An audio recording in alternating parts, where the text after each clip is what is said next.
एक सुंदर मॉर्निंग थी। सूरज चमक रहा था, बर्ड्स गा रहे थे। एक विलेज में महात्मा बुद्धा अपने भिक्षुओं के साथ पधारे। विलेज वाले बहुत खुश हुए। वे सब बुद्धा की बातें सुनने आए। बुद्धा सबके क्वेश्चंस के आंसर्स देते थे। वे लोगों को सैडनेस से मुक्ति का रास्ता दिखाते थे। वे बताते थे कि कैसे एंगर, लोभ और मोह से बचा जाए। भिखारी हर दिन भीख मांगता था। लोग उसे कुछ न कुछ दे देते थे, लेकिन भिखारी हमेशा सैड रहता था। एक दिन भिखारी ने सोचा, मैं कब तक भीख मांगता रहूंगा? मुझे कोई ऐसा उपाय करना चाहिए जिससे मैं हमेशा के लिए हैप्पी हो जाऊं। भिखारी ने सुना था कि महात्मा बुद्धा लोगों को सैडनेस से मुक्ति का रास्ता बताते हैं। उसने सोचा, क्यों ना मैं बुद्धा के पास जाऊं और उनसे अपने दुख का कारण पूछूं। भिखारी बुद्धा के पास गया। उसने देखा कि बुद्धा बहुत शांत और हैप्पी दिख रहे हैं। भिखारी ने बुद्धा को प्रणाम किया और बोला, महात्मन, मैं बहुत दुखी हूं। बुद्धा ने भिखारी की बात ध्यान से सुनी। फिर उन्होंने पूछा, तुम दुखी क्यों हो? भिखारी ने कहा, महात्मन, मेरे पास धन नहीं है, वस्त्र नहीं है, भोजन नहीं है। मैं हर दिन भीख मांगता हूं। मैं इस सैडनेस से मुक्ति कैसे पा सकता हूं? बुद्धा ने भिखारी की बात सुनकर मुस्कुरा दिया। उनकी मुस्कान में एक गहरी समझ और करुणा थी। उन्होंने कहा, भिखारी, तुम लकी हो कि तुम्हारे पास देने को कुछ है। कैप्चे कीटे।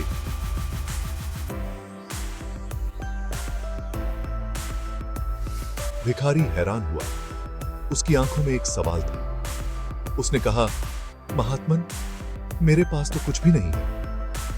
मैं खुद भीख मांगता हूं। मेरे पास देने के लिए कुछ भी नहीं है। मैं क्या दे सकता हूं? उसकी आवाज में निराशा थी। बुद्धा ने कहा, भिखारी, तुम्हारे पास करुणा है, दया है, प्रेम है। तुम ये सब दूसरों को दे सकते हो।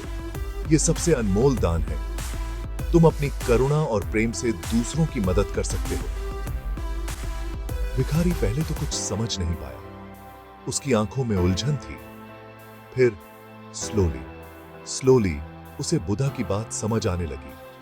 उसके चेहरे पर एक नई रोशनी आ गई।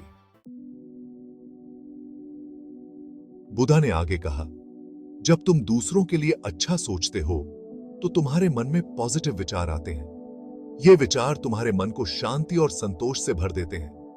पॉजिटिव विचारों से तुम्हारा मन शांत रहता है। यह शांति तुम्हारे जीवन में एक नई ऊर्जा और उत्साह लाती है। जब तुम दूसरों की हेल्प करते हो तो तुम्हें इनर पीस मिलती है। यह इनर पीस तुम्हारे जीवन को और भी मीनिंगफुल बनाती है। यह खुशी धन और वस्त्र से नहीं खरीदी जा सकती। सच्ची खुशी और संतोष केवल दूसरों की सेवा में ही मिलती है। भिखारी बुद्धा की बातें ध्यान से सुन रहा था। उसे बुद्धा की हर बात में गहरा अर्थ नजर आ रहा था। उसे अब समझ आ गया था कि सच्ची खुशी धन और वस्त्र में नहीं, बल्कि दूसरों की सर्विस करने में है। दूसरों की मदद करने से ही उसे सच्ची शांति और संतोष मिल सकता है। भिखारी ने बुद्धा को धन्यवाद दिया।